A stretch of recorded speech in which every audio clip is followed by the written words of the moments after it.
It's such an honor to host you. I left one major thing out of the introduction, and that is you are one of 10 winners of the 2024 Fresh Start Award given out by Metabolic Mind. Congratulations. That's so cool.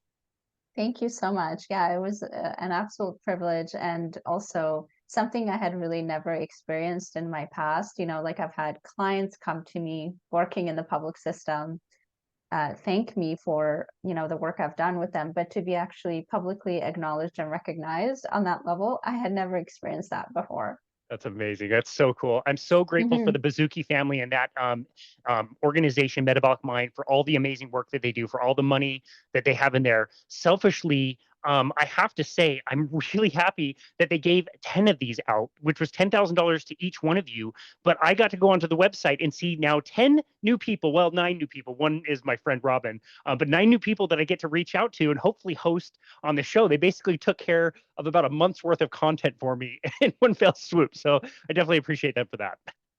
That's awesome. No, I think they do an incredible job with Metabolic Mind channel and their website and also other projects that they're involved in, like incredible amount of work. I think they're going to change kind of the face of psychiatry and are like pioneers in this Yeah. area.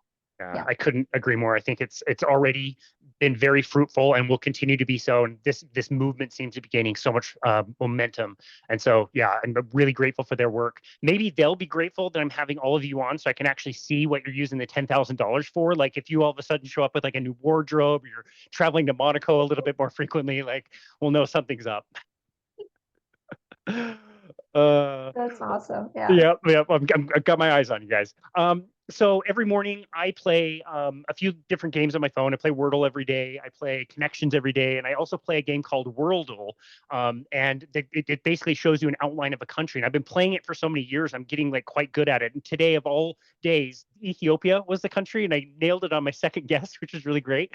Which is where you're from. I Yeah. find it fascinating to think that English is not your second language. Your English is perfect. I would never guess that's kind of like a second language that you had to learn later in life. You have one of the craziest stories I've ever heard with, growing up in Ethiopia, everything that happened with your parents and intergenerational kind of trauma that you experienced. It's a crazy story.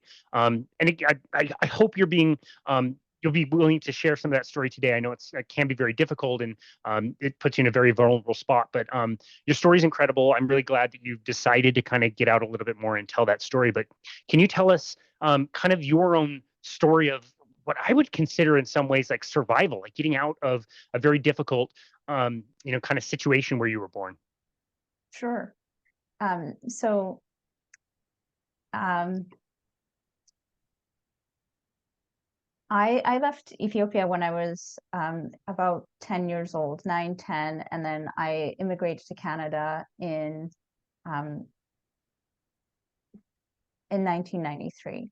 So, and what necessitated that move was that Ethiopia had one of the longest, sort of bloodiest ongoing civil wars in East Africa. We were ruled by a dictator at the time, and Eritrea, which is now a separate country, used to be one with Ethiopia, and they wanted to separate. And so that was the reason why there was that ongoing war.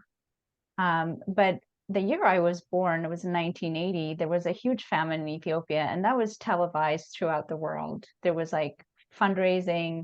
And so that was kind of like the environment that I was born in. I remember one person asking me, do you think, you would have felt that sort of like that vibration in the country, even at birth? Now we know that everything that happens, even when we're in our mother's womb, is kind of recorded within us, right? Um, and so when I was growing up in Ethiopia, I heard a lot about the war. My mom used to be afraid that, the government would come in and just take one of her kids, my older brother. They would come in and just forcibly take like 13, 14-year-olds to go to war. And so she was always worried about the boys being taken away. There was 3 boys, 3 girls, and then the girls potentially something happening to us, being raped or whatever the case may be. So that's kind of the environment that I grew up in. And in 1991, during the first Gulf War, Ethiopia had just ended that ongoing civil war. The Eritreans separated. The president fled the country. They took over the country, basically, the Eritreans. And so we witnessed all kinds of horrific things, like dead bodies on the side of the road, mass graves being dug. And my mom basically at that point decided that it was time for us to leave the country. So we fled the country. And that's a long story. It was a harrowing journey to go from Ethiopia to a neighboring country, Kenya. And we ended up 35 kilometers outside of Nairobi in a refugee camp called Thika. And we were there for 2 years. It was a tent city. People didn't have much. I remember being a kid and lining up for food for hours. Just a kid, like once a day. It was very embarrassing. Fights would break out and over food. And I mean, it was minor stuff it was very little that we got. So out of all that, we were lucky ones that found sponsors to come to Canada. So we immigrated when I was 13 years old. So it was, and I probably knew the alphabet when I first came here. Like I knew English wasn't a second language. Like in Ethiopia, there's about 80 different languages that are spoken. And the official language is called Amharic. So I knew the alphabet, but I had to learn English. It wasn't optional for me. And so sometimes when you're a kid and you're in that situation, you pick it up very quickly. But I've always also been interested in reading and writing and history and all those things. So I gravitated towards that. Mm. Yeah, Wow, so that's crazy. That's a yeah. crazy story. Wow. Okay. So you made it to Canada. I assume everything was much better in that situation. And you decided to pursue nursing. What was that kind of career decision like? And why did you want to get into that? So that's interesting because it was a huge transition adjusting to the culture, the language, and everything else. And my mom had always had this dream of having one of us become a nurse, and I was interested in it as well. But when I decided to go into nursing, I was 18 years old. And most people ask me, like, why did you become a psych nurse? And I don't ever remember thinking I wanted to be a psych nurse. I didn't even know what a psych nurse was, or psychiatry, or a mental hospital. That was not even in my point of reference. So when I went to nursing school, I thought everything was interesting, but I almost thought I had made a mistake until the last year of the last semester when I had my mental health class. And I really just wanted at that point to understand myself.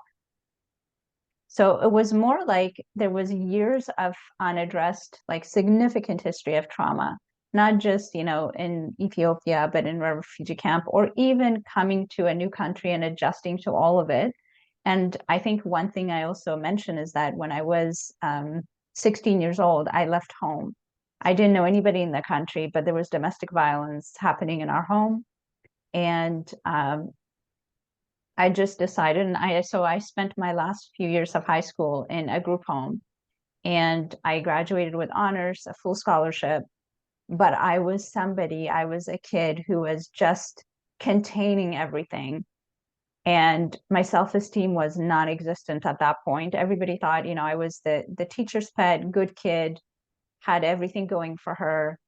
But inside, I was trying to make sense of everything that has happened up to that point. And when I went into that mental health class, I thought, I want to understand myself. Like what's going on within me right now? I don't know. And so that was actually what led me into psychiatry.